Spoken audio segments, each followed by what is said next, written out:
ये देख लो भाई, যারা হিন্দি পড়তে পারো তাদের জন্য এটা পড়ে নাও ভালো করে।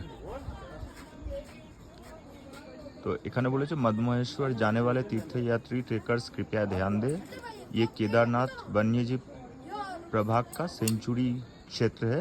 यहाँ कूड़ा फेंकना, गंदगी करना और म्यूजिक बजाना वन्यजीव संरक्षण अधिनियम 1972 के तहत दंडनीय अपराध है। नियम का उल्लंघन करने वाले पर 500 से 5000 तक जुर्माना लिया जाएगा। तो ये थोड़ा पढ़ लेना फिर, মানে সরি আমিও হিন্দি পড়তে পড়তে হিন্দি বলে ফেলেছি, বাংলাই বলছি।